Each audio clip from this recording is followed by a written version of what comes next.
In a sea of conformity, there are rare individuals inspire us to go beyond what we thought possible and leave an unforgettable mark on history. Today, we have an incredible story to share with you. The inspiring tale of Terry Fox, Marathon of Hope. Terence Stanley Fox, an ordinary Canadian with an extraordinary dream. With unwavering spirit, he embarked on a marathon like no other. One that crossed boundaries and inspired not just a nation, but the whole world. And as Terry Fox once said, "I want to try the impossible to show that it can be done." His legacy of words and hope had inspired a lot of amputees, para-athletes, and sportspersons all across the world. Welcome to Legacy Motivations. Let's get into the biography of Terence Stanley Fox. Terry Fox was born on 28 July 1958 in Winnipeg, Canada. Betty Lou Fox was a Canadian cancer research activist and the mother of Terry Fox, and she is the founder of Terry Fox Foundation. Betty Lou Fox met her husband Roland Fox, who was working for the Canadian National Railway, and they got married in 1956. The Foxes had 4 children. Terry is the second of 4 children in the family. He had an elder brother Fred, younger brother Darrell, and younger sister Judith. In 1966, when Terry was 8 years old, the family were tired of Winnipeg's harsh winters, so they moved to Vancouver. Terry's love and determination for sports was evident from an early age. By the time he attended high school in Port Coquitlam, basketball had become his favorite sport. Terry Fox was only 5 feet tall by his 8th grade and had only little ability, but he was determined to start his basketball team in the high school. His trainer, Bob Miguel, suggested Terry to try wrestling or cross-country running. But Terry did not want to wrestle, so he didn't give up on his dream of becoming a basketball player. He practiced daily in the morning before school throughout the summer. He also excelled in rugby, track, and field athletic events. On November 12, 1976, Terry Fox was driving back to his house in Port Coquitlam. He was distracted by a bridge construction nearby and met with an accident at the back of the truck. Fox injured his right knee in the accident, but he did not take much care about the injury at that time. But he started feeling the pain in December, but he decided to ignore it till his basketball season was over. By March 1977, his pain had increased and he went to hospital where he was diagnosed with osteosarcoma. Osteosarcoma is a deadly bone cancer that often begins near the knee. Most of the people die because osteosarcoma cells become unresponsive to chemotherapy in those days.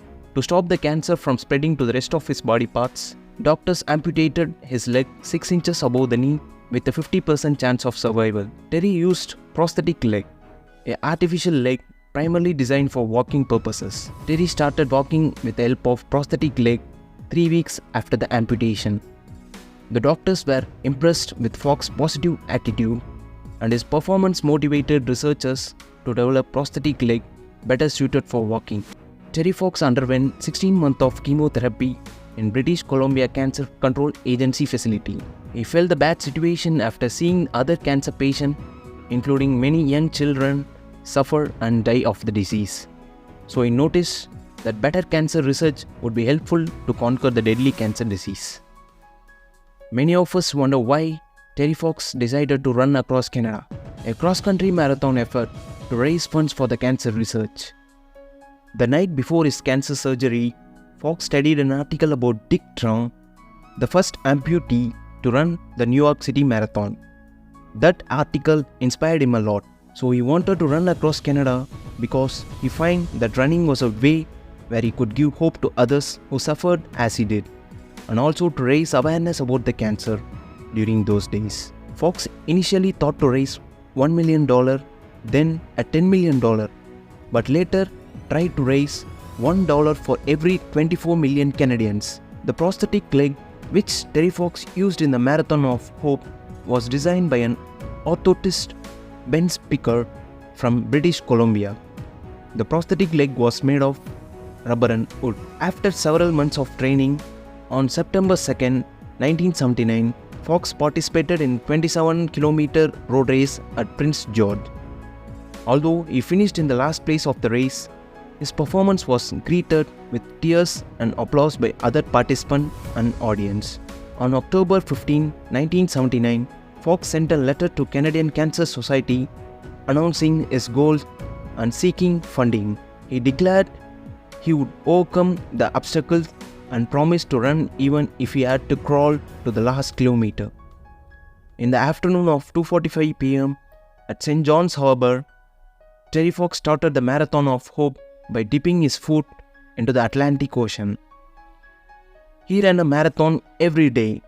He was injured in every type of weather in the Newfoundland because there was heavy rainfall, snowfall and a sleet, and also faced the heat and humidity of summer in some places. He ran 12 miles in the morning and 14 miles in the afternoon. Terry Fox hoped to run from Newfoundland to the hometown of Vancouver to pour the water collected from the Atlantic Ocean into the Pacific Ocean to unite the people like the water collected. After running a long time, he got recognized and people started funding him. The news kept spreading across Canada and the media started covering Terry's daily update. Terry Fox started in Newfoundland in 1980 and covered an incredible distance of over 5,367 kilometers in 143 days to Thunder Bay, Ontario. Despite losing a leg to cancer, he ran an average of 42 kilometers per day. Most of us carry the pain within ourselves when we go to the races in the school or in the events which we participate. But in Terry Fox's case, his pain was shared with millions of other cancer patients. But on September 1st, Terry was forced to give up running outside of Thunder Bay because of cancer had spread to his lungs. Fox was readmitted to the Royal Columbia Hospital in New Westminster on 19 June 1981. During that time, he was received honors from all over the country. Most importantly, he achieved his goal to raise $24 million for the cancer research that year. At 22 years old, Terry became the youngest person to get the award Order of Canada, the award that recognized the achievement and service to the country. Terry said, "People think I was running around all day having nightmares, but I do my best to succeed and I will not give up. It's true. And even if I didn't achieve it, the marathon of hope must continue." After 9 months of hospitalization, fate didn't leave Terry, and he lost his consciousness and fell into coma and died on June 28, 1981, when he was only 22 years old. In honor of his determination, the Terry Fox Foundation was formed. The Terry Fox Run is the world's largest one-day fundraiser for cancer research, and over $850 million has been raised in his name as of May 2022. The Terry Fox fundraiser is tremendously successful because people all around the world were inspired by his action and what he stood for. So they donated money to his fundraiser. Terry Fox Day is celebrated as a civic holiday in Manitoba, and Terry left a legacy of hope that someday cancer will be conquered. Multiple roads, highways, schools, including Port Coquitlam High School, have been named Terry in honor of his unwavering spirit and his determination of hope.